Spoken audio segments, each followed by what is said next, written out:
Thank you. Thank you so much to the Sociedad Española de Conservación y Estudios de Murciélagos. I remember. And thank you to the organizers for bringing me here to this fantastic corner of the world. This is really great to be here. I thought that we could talk a little bit about some of the things that we've been doing over the past 12 to 15 years that I've invested a lot of the work at my lab and in connection with other labs to document the ecosystem services that we get and that the ecosystems in the world get from bats. We have been trying from the very beginning to make a very specific economic assessment of this value. And this approach has been heavily criticized with reason. The problem is that the parameter, the main paradigm that the world uses to define what is valuable or not is money. So we're using this to open the eyes of decision makers and influence the policy decisions that people make in their own countries. So that's the idea behind this rationale of focusing on a dollar value of a particular ecosystem services. At the same time, this approach is very new. So you will notice that we have advanced significantly in the process of documenting this value provided by insectivorous bats, but not as much in frugivorous bats or in nectar-feeding bats. So those are the three groups of bats, or the three ecosystem services that we are going to cover today.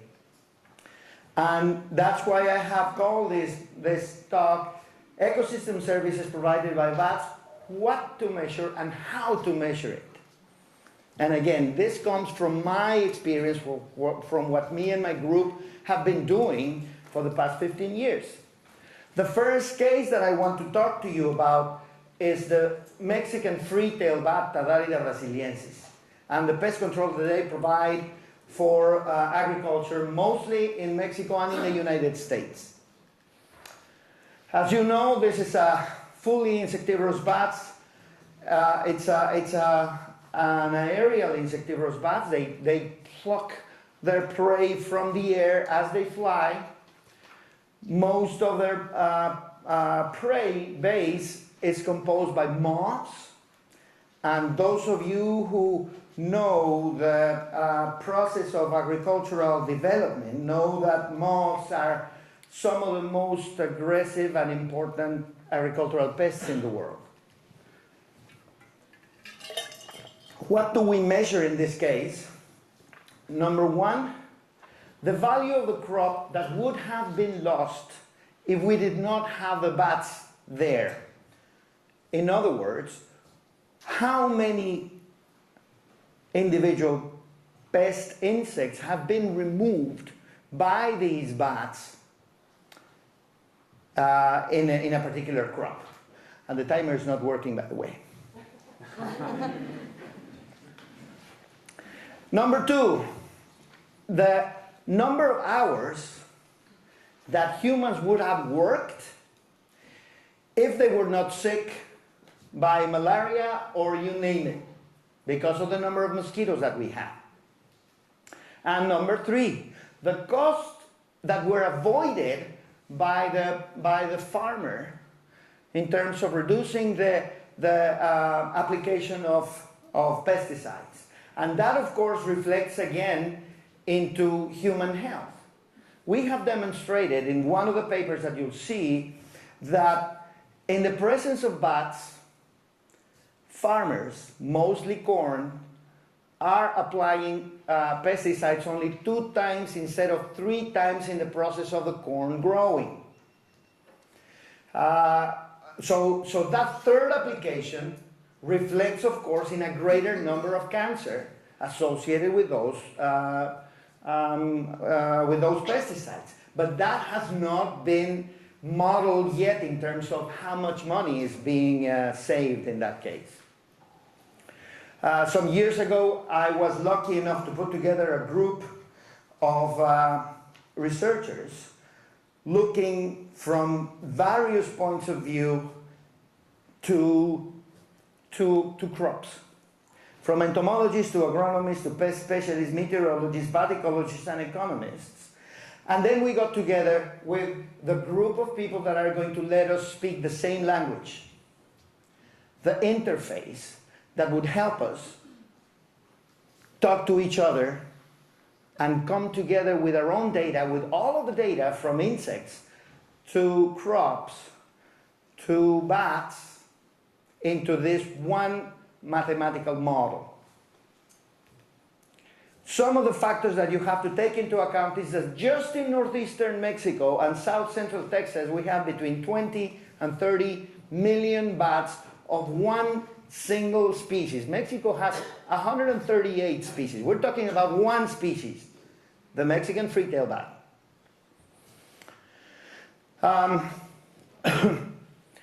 Most of those bats are reproductive females. Most of those bats are pregnant as they fly, and then they're lactating when they're there. And we all know that reproductive females eat more than other segments of the population. And that adds to their value, of course. We also have to incorporate the fact that moths are also migratory, and they do migrate every spring into the north of Mexico and the south of the United States. We have to have the temporal factors such as the moment in which the farmers plant the seeds, the moment when the rain hits, the moment the migration of the bats and of the pests happen. And some economic factors also, the surface of the crop, the type of crop, whether it's corn or cotton, that by the way is affected by the same one species of moth. That is also 60 to 70% of the diet of the Mexican free-tailed bat. The type of crop, the price of the crop on that particular year, because that is going to make it go up or down depending. And with all of that, we then build a model. What you're seeing there is Doppler radar images. Doppler radar is the tool to document the weather. We all know that. We see it in the TV all the time. Except these are images, each one taken 15 minutes after the previous one, and those were taken in a very clear night. And instead you see these little clouds growing like that into what seems to be a storm, and it's all bats. Each of those dots that begin developing is a big cave with millions of bats in there. So what we're seeing there in all those 5 dots in the upper left corner is actually bats. So the Doppler radar is interpreting this as a big storm. I'm showing this because it's important that I convey the message of this landscape level influence. This is clearly very important for whatever those bats are doing in those concentrations. So this whole idea of a model, this is just one of the results that we've developed over the years, came out to be in a very small scale of business. We all know that the cotton that we use, that we wear today, is coming from China. In a very big way, it's coming from China. In other words, Mexico used to produce a lot of cotton. The US used to produce a lot of cotton. We have exported that to China. So today, the value of the cotton business in the United States, just in Texas, it's $2.5 million. Only that. But from that, one-third of it is due to bats. Bats are removing enough pests, enough moths, to prevent sufficient damage to increase by one-third the crop, the value of the crop.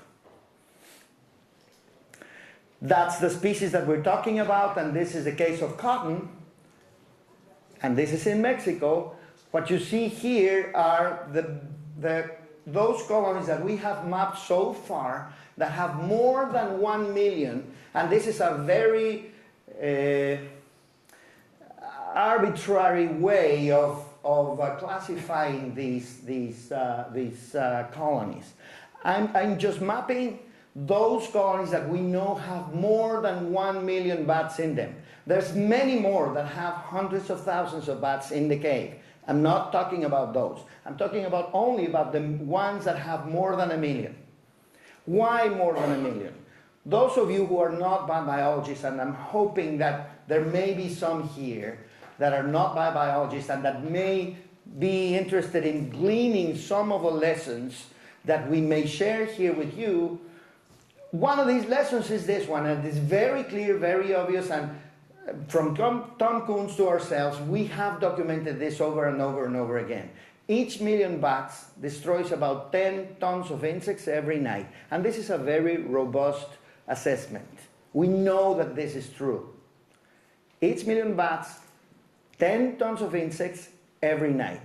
I cannot even imagine what 10 tons of insects look like. It's probably like this room full to the roof. Maybe that's 10 tons. Who knows? One way or another, that's a lot of insects that are being destroyed every night by each million bats. Okay. Oops.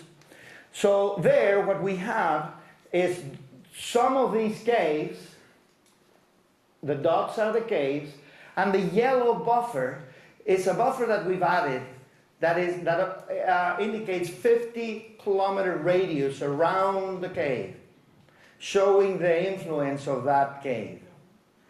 We are falling short. We already know, Gary McCracken and others, somebody was here, I think, maybe, published a paper showing that these bats fly much farther and much faster than any other animal on Earth. In fact, these species so far is the fastest animal on Earth by self-powered flight.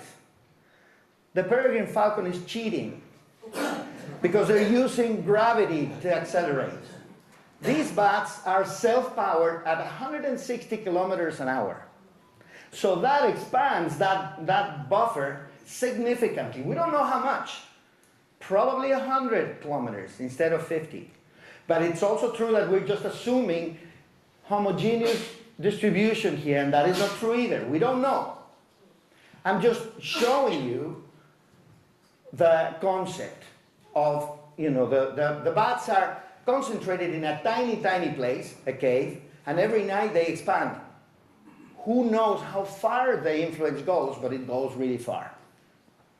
So with that, we'll go to these three caves, Cueva de la Boca, Cueva del Salitre, and Cueva de Trinitaria, all of them with at least 1 million bats. And we'll see, that's La Boca, that's Salitre, and that's Trinitaria. And with the same tools that I just described, looking at the value of the bats in the context of the landscape around the cave, that's the 50-kilometer radius again. In yellow, you will see the rainfall agriculture, and in brown, you will see the irrigation agriculture. All of that is agriculture, and we're assuming that the bats are actually aiming at flying in those areas because that is where the food is concentrated because of the pests.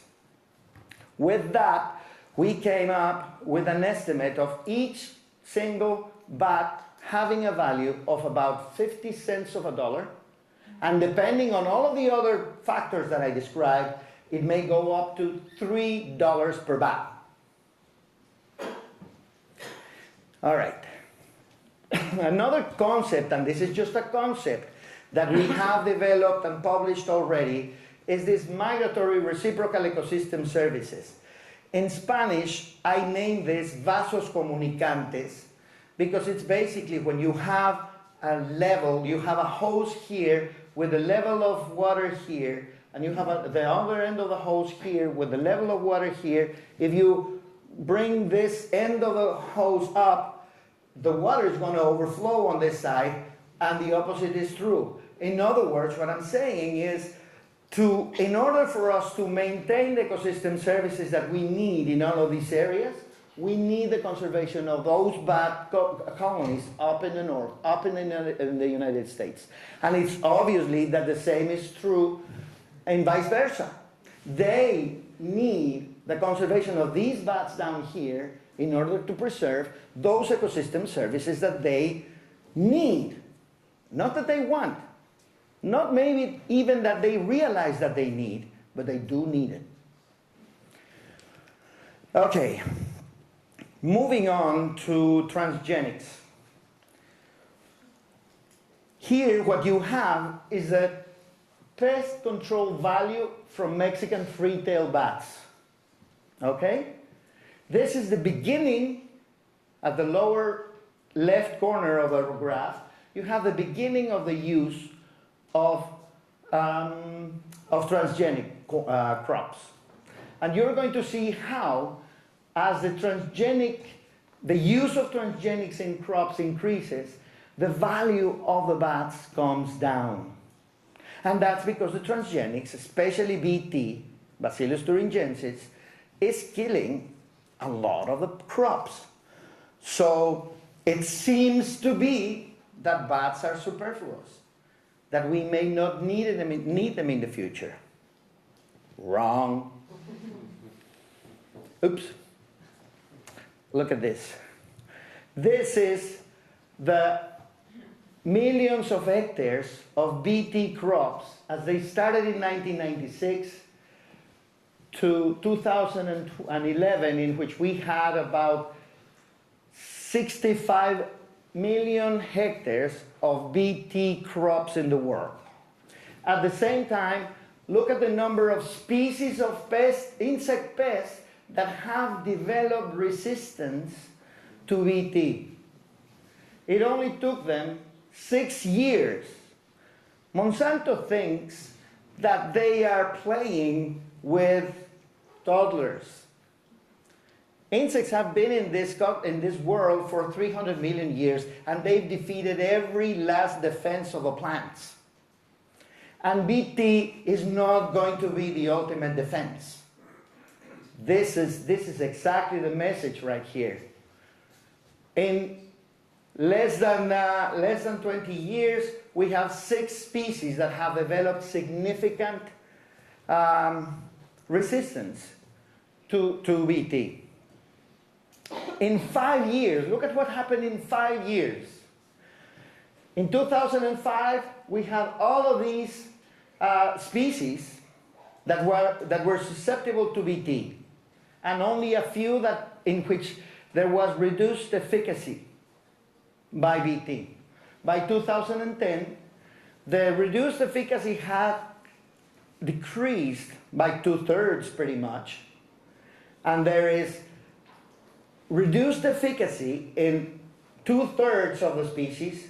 1 to 6% resistant individual insects are shown in 1/3 of the insect pest, and in a little bit more, less than 1%, is already resistant. This is only going to get worse. Rest assured. And what Monsanto is doing at this point in time, right now, in their labs, they are coming up with new cocktails of transgenics to take care of this issue. And it's going to happen again and again and again. That basically means that the safety net for agriculture is bats. That's the only hope. Long-term hope. So if you wear any cotton, or eat any corn, or chilies, tomatoes, rice, wheat, or you drink any coffee or tea, well, you're connected to bats. Already, right there. It's there. It varies from region to region in the world, but we know that bats are a very significant agricultural pest control system. Let's move on to the next one, ecosystem service 2, seed dispersal. Here in this photograph, you will find, each of you will find something that you like eating. From guavas to what we call capulines, to zapotes, to guanábanas, etc., etc., etc. I am not going to build a case that we are eating the guavas of the market today thanks to the bats dispersing that very seed. That is not the case. The case is that the bats have been involved in the dispersal of these and many other species of ecologically or economically important species of plants. Bats have dispersed those seeds. And then we're going to develop that model into an actual ecosystem service rather than an economic service. And this is one of those instances in which we are grappling. We're working right now with economists to put a dollar value in this aspect. And if anybody has any ideas, please come and talk to me because we need it. And for that, we're going to look at the tent-making bats. This is a group of bats that has been only looked at very recently. Not many people have studied this model of tent-making bats. And this is basically a group of species of bats that build their own tents in the vegetation. For example, this is a banana leaf in which they have chewed holes on both sides of the main vein so that both sides fall down like this and they make their own tent there. So far, we know that we have 22 tent roosting bat species in the world, 17 are in the American continent, 8 different types of architecture, 77 different species of plants. Once you have developed your own search image of what a tent looks like, it comes immediately evident. You're walking in the forest and you find those tents. But you have to develop your own search image. Those are the different architectures that you can find, from conical to paradox to bifid to umbrella to pinnate, etc., etc., etc. And here what you're going to see is one of the very few videos that show a bat in the process of building their own tent. Can you please press play? And that is a female. And the literature used to say that males were the ones responsible to build the tent as an extension of their phenotype to attract females. Well, there's a female building her own tent. And you can see also that the female pulls both sides of the leaf to fold it, to force it to become a tent.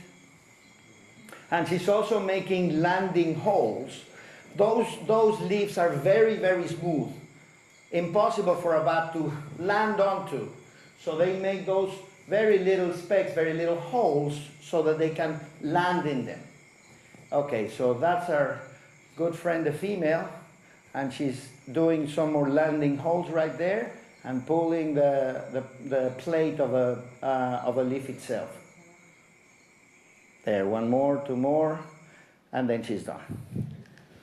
Okay, so from a paper that we published a few years ago, we know that bats disperse at least 44 large-seeded tree species in the forest, and they can disperse up to 65 species. And they do play a role in those empty forests in the New World and in the Old World, in which all the big fruit eaters are gone, and the big seeded fruits have nobody to disperse them. Bats come in and take that role. This is what an umbrella tent looks like.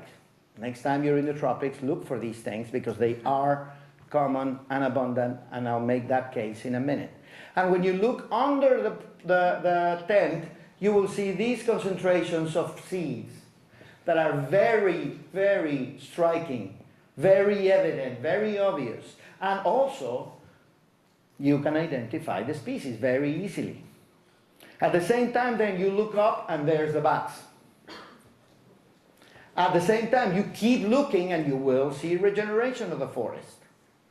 The seeds are germinating and incorporating into the forest. That is 1/10, and look at how many, one plant, one palm tree, and look at how many tenths it has. Very obvious. Oops. So what we did is to put seed traps under tents and the same number of seed traps dispersed in the forest to see how many seeds are going to fall in the forest compared to the tents.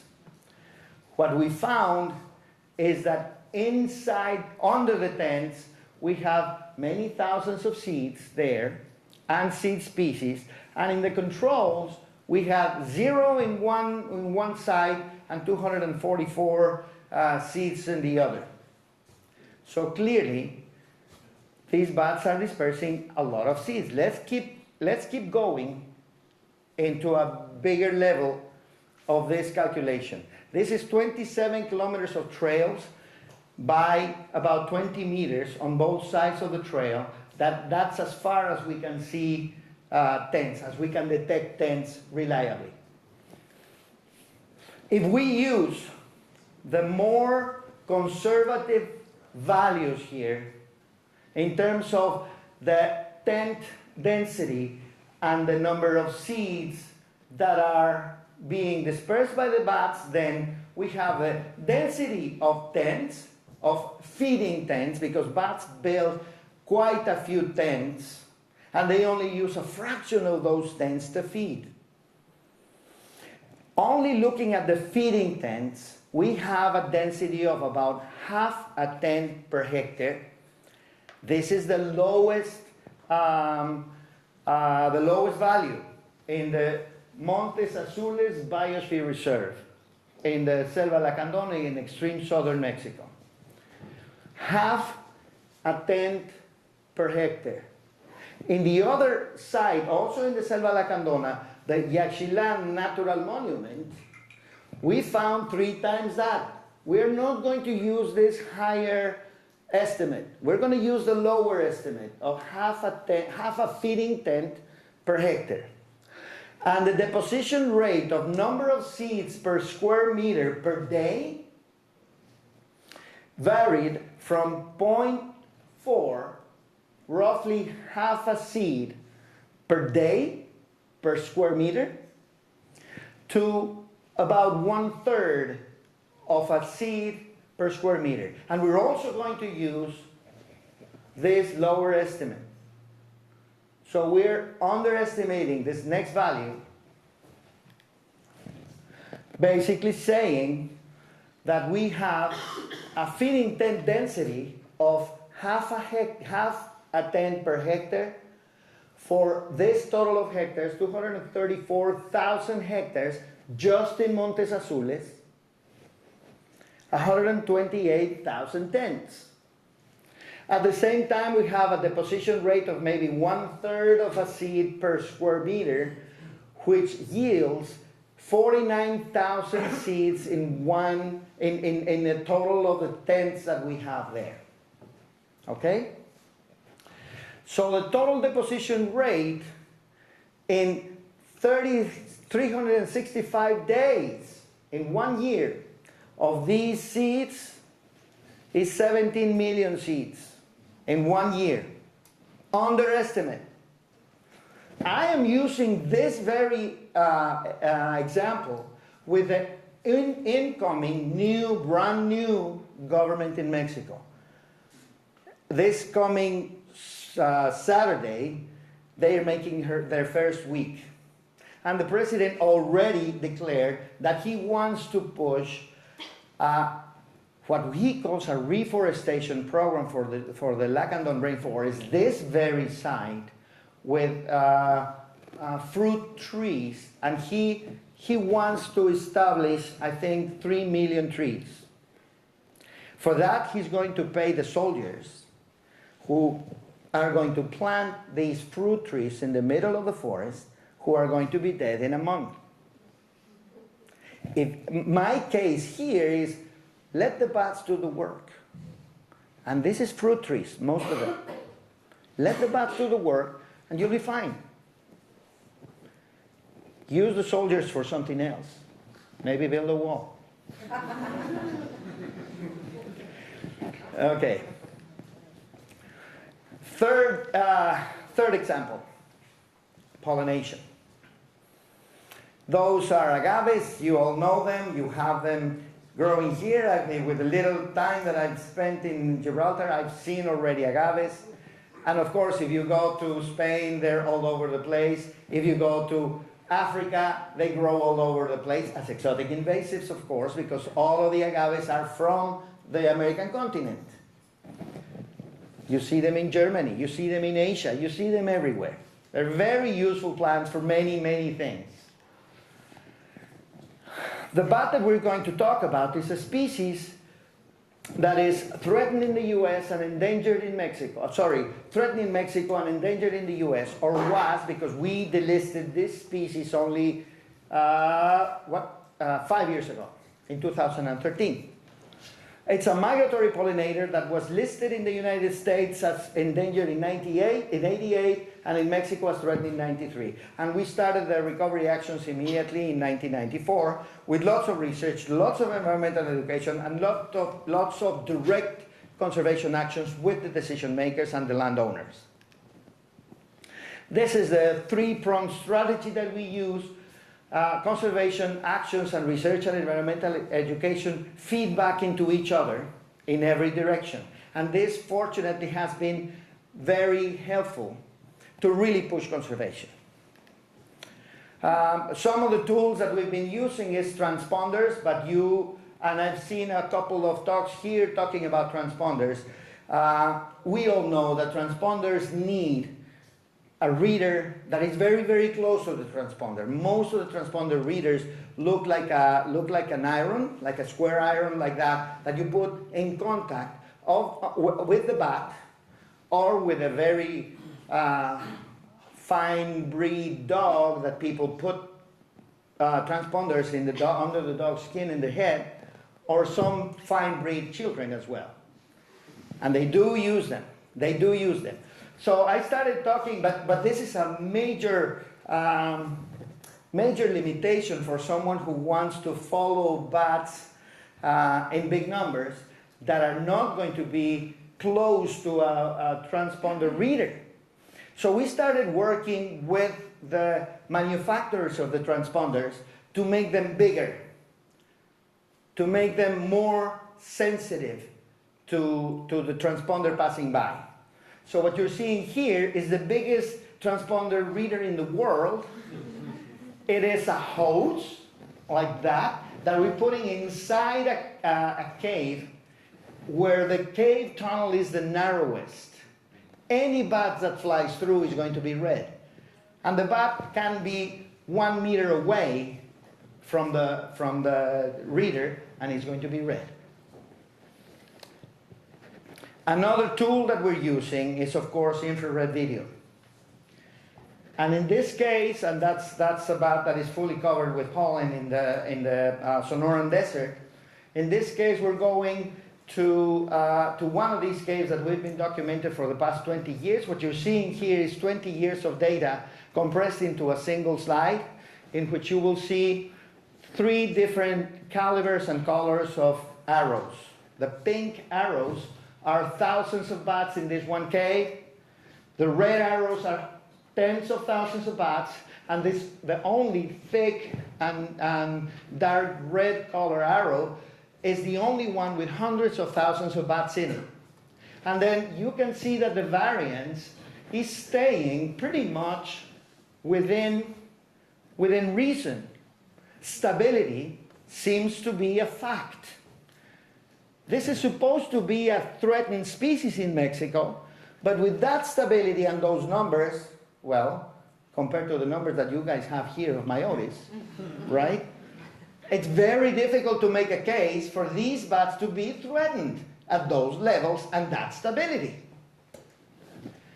All right, so let's go to the biggest cave, this one up here, and show you how this infrared video works.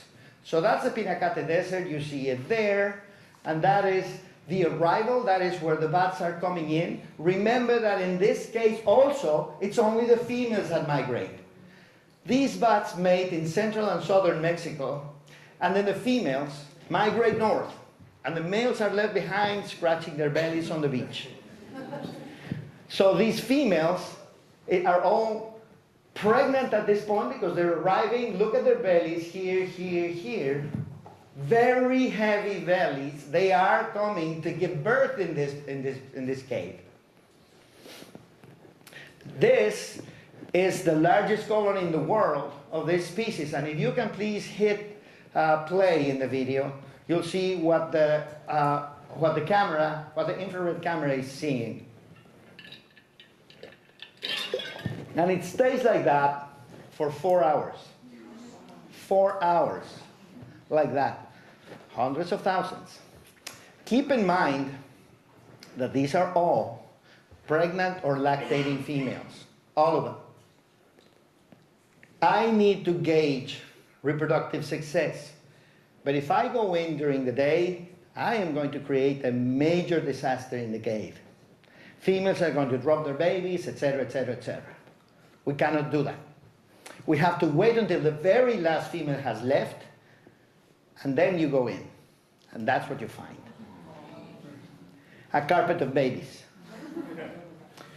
The roof is covered with babies like that. So now for a second, just imagine that you are one of those mothers that left your baby in daycare and you went out for work. And then you come back and find this nightmare. How are you going to know which one is your baby?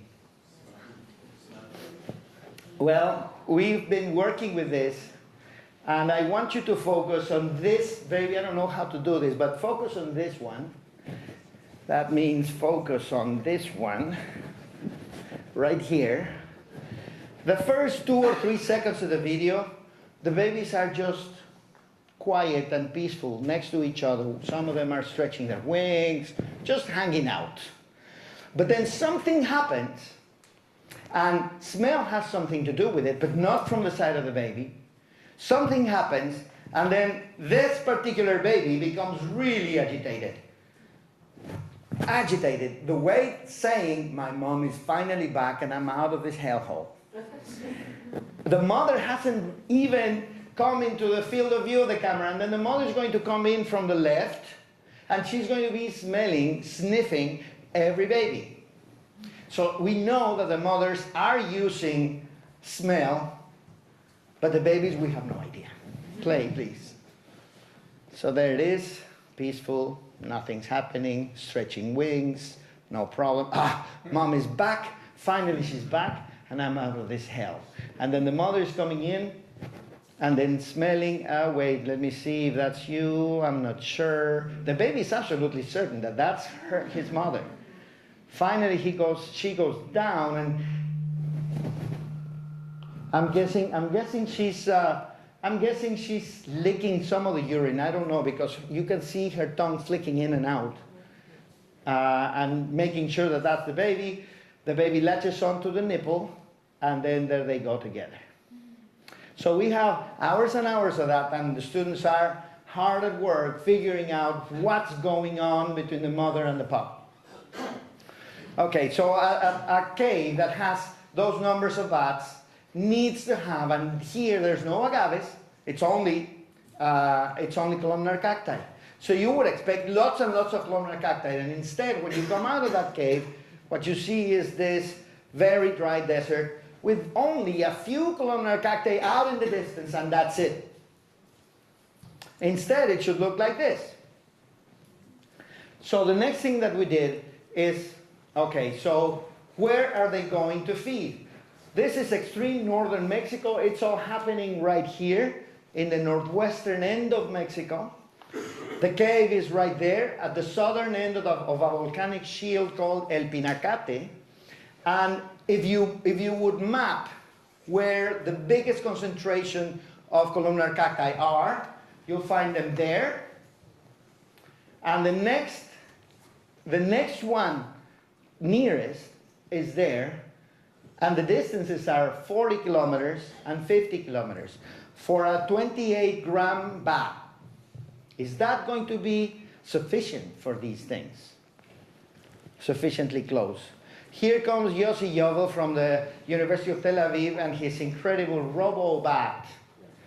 This is a GPS unit with a VHF radio incorporated into it and a microphone on top of the head of the bat that is recording everything that the bat is calling.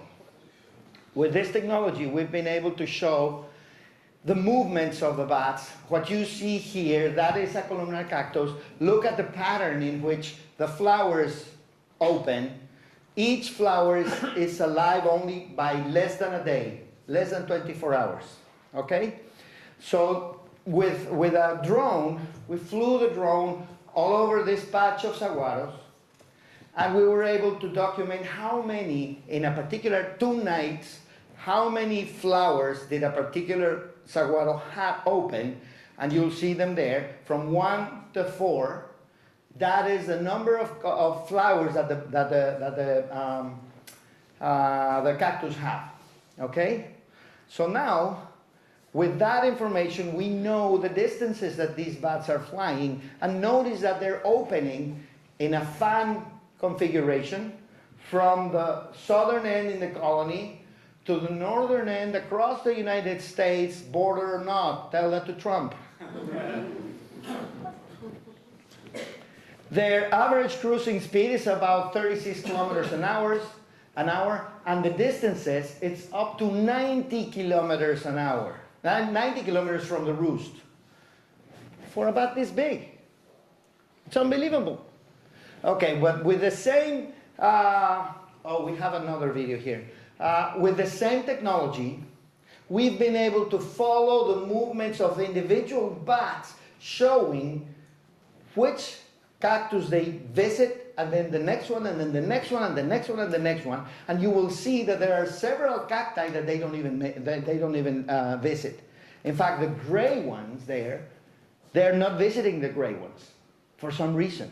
They do have flowers, but they do not visit. Please press play. And this is the movements of one individual bat, okay? There it goes, visiting one cactus after another. All of the green dots are going to be visited at the end of the video. But not the gray ones. What is it? And of course, you've already noticed that there is certain cacti that she is visiting more than the others, right? This is data from this year. So we don't know. Not yet. But we have many, many individuals that were followed like that for several nights.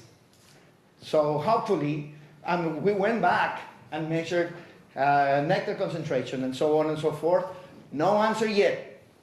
Stay tuned. Okay, agaves and bats.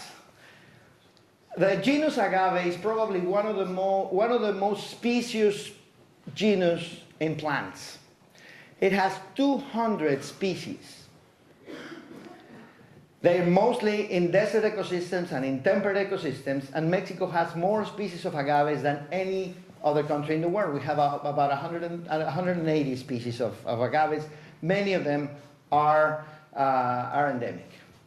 The vast majority of agaves are bat pollinated. This is agaves. Basically, what they do, an agave does, the natural history of agaves is that they grow and accumulate sugars, and they grow and accumulate sugars and accumulate sugars and accumulate sugars. And the end result of that evolutionary trend of accumulating these sugars is to invest every last ounce of those sugars in a single reproductive event. They are going to have sexual reproduction once, and then they're going to die. Imagine that. Sexual reproduction once, and then you die. And then humans come in, and we've realized that if we harvest these plants before they flower, we maximize the amount of alcohol that we can produce from them. So we're negating that one possibility Imagine that. Okay?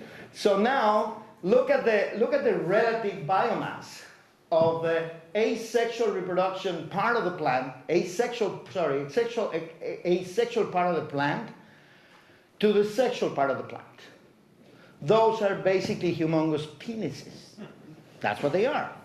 They're being used for sexual reproduction. Okay? All right. This is what's happening, basically. The bat's coming in because he wants food. And the plant is finally saying, yay, I got lucky. All right? Okay. Why is all of this important? Well, guess. Nothing more than that, huh? Give you some statistics from a few years ago. Close to 1 billion tons of agave heads were harvested, and this is just for tequila, from which 250 million liters of tequila were produced. The economy of more than 50,000 families in Mexico is linked to the industry of tequila. And tequila sales represented about $4 billion for Mexico. So this is a real value. We're talking billions of dollars for the Mexican economy. Unfortunately, what happens in the agave fields is that people use clonal shoots that grow under the parent plant to replant the fields over and over and over. So say that in a hectare you have about 5,000 plants. Time comes when you harvest at age 6 to 8 years of age of the plant. And then they use the clonal shoots of maybe 300, maybe 400, maybe 500 agaves to replant the entire field. First bottleneck, genetic bottleneck, right? And it's going to be repeated 6 to 8 years later, and 6 to 8 years later, and 6 to 8 years later. So I started going to talk to the Tequila Regulatory Council, which is the organization that supervises the production of tequila, and I made them aware of that fact, that they were losing genetic diversity and that sooner or later they were bound to have problems. We warned them in 1993 for the first time. And then in 2005, a friend of mine, also from the University of Mexico, published a paper showing that 270 million plants were clones of 2 individuals. 2. Genetic diversity, 0. So I went out to see them again in 2006. And I said, all it takes is for one plant to be sick, and all of your plants are going to be sick because they're all identical genetically. You don't want to play with that kind of fire. And they said, thank you very much for coming. Goodbye. And then in 2011, the disease hits. And I swear I didn't put it in. I didn't, right? But then they call me and they say, hey, what was that thing about the bats and the flowers and the pollen? What was that thing that you were talking about? Oh, okay, but you're late. Let's see if we can make this happen. So, doing the numbers in terms of how much nectar an individual flower produces, the concentration of sugars in that nectar, the physiological requirements, the nutritional requirements of a particular an individual bat are, then we came up with an estimate that if you allow 5% of agaves to bloom, this will help 100 bats in 1 hectare.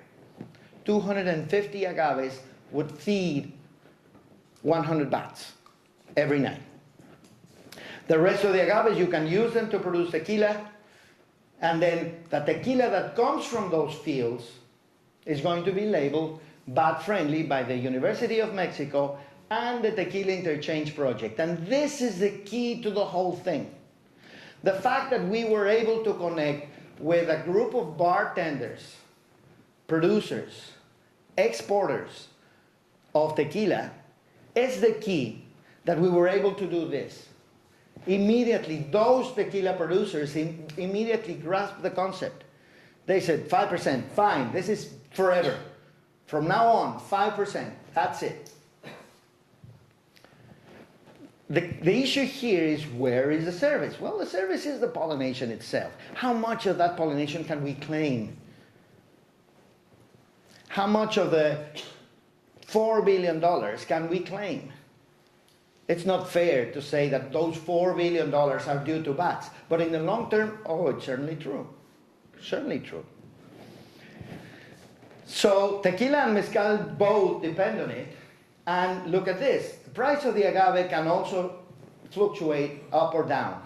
And it's very, very true that humans are the only species that stumbles upon the same rock over and over and over again.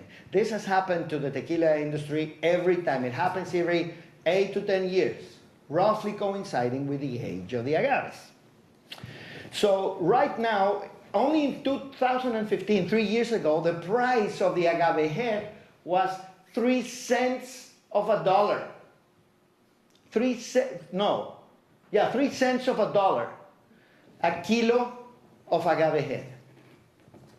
Today, it's $2.5 per agave head kilo. So the people who are producing this, seeing these prices, they are planting agaves like crazy. But it's going to take 6 to 8 years. And in 6 to 8 years, there's going to be so much agave out there that guess what's going to happen to that price. And they do it over and over and over again. So this value of the bats is going to change with all of these fluctuations and all these cycles.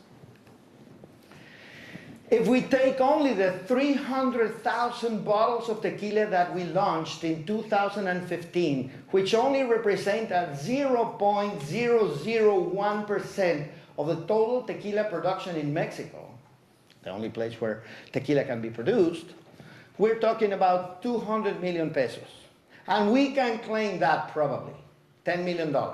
We can probably claim that because it's directly the producers that are convinced by the benefits of the bats and the consumers that are deciding to purchase that tequila instead of the other. So there is the value of pollination at that point in time. If you're curious about the brands, those are the brands. And I declare here that I do not get a cut. Never.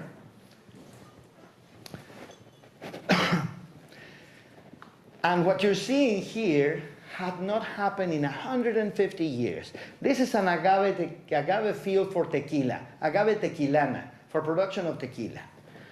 The fact that the producers are allowing all of these plants to flower had not happened in 150 years. Once the agaves are left to bloom, then the crews come in and harvest the rest of the plants. And they're harvesting there all of the agaves that are going to be turned into tequila. And the flowering stock is only growing. So once they have removed all of the plants, this is what it looks like. It's almost like a fallow field with lots of agaves there. In fact, the density of agaves there is higher than in any natural environment. So we're filling the fields with agaves there. Once they are there, that's where we come in, and then we set up mist nets to check whether the bats have not forgotten those plants. And at night, of course, you see the bats coming in, and the bats coming in, and the bats coming in, of course. And there is pollination. And now one of these producers has a huge, ¿cómo se dice? I forgot the word. Where you have lots of seeds that are growing. A nursery. He has a nursery with millions and millions of these seeds that he harvested, and it's going to take 2 years. The plants are going to be planted in 2019. They're going to be 2 years old by then. We are doing the genetic studies to show that indeed the plants that are the result of the seeds of the pollination indeed have greater genetic diversity than their mother plant. And that is the case. Okay. So, of course, good news in conservation are very few, unfortunately, in these times. But the world is very thirsty for these good news in conservation. So we got the cover of National Geographic, and once the word was out, many media took it and spread it all over. Okay, but guess what? There's an even better model in mezcal. I have bad news for you. Okay, not this. Mezcal comes from at least 54 agave species in 26 states of Mexico. So this is the biggest denomination of origin. Forget about Duero. Forget about Rioja. Forget about Cognac. This is the biggest denomination of origin in the world. 26 states of Mexico are in the mezcal denomination of origin. There's a lot more variety and richness and originality because there is 54 species of agaves. 54 species of agaves. And this is the bad news. Pick your poison. Whatever it is that you drink for fun comes from a monoculture. Beer from barley, rum from cane, whiskey from any grain, cognac, brandy, grapes, wine, grapes, even tequila is a monoculture. Not mezcal.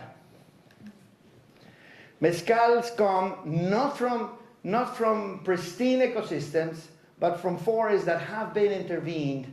They have removed the big trees and replaced them with agaves. But those agaves are coexisting with a lot more diversity of plants and animals than any other source for an alcoholic beverage. So in sum, to finish, we now know that pest control and seed dispersal and pollination are three crucial ecosystem services that no country in the world incorporates into their accounting. Nobody contemplates them into their numbers. No country. It is time to realize that if you lose the bats, you are going to lose a lot of those benefits that touch your everyday in your own life, but also in the context of how the ecosystems are working. We're only beginning. We're scratching the surface here. There's a lot to do. We need to learn a lot more. We need more creative approaches, more proactive approaches. One thing that I've always said is that if you are not part of the solution, you're going to be part of the problem.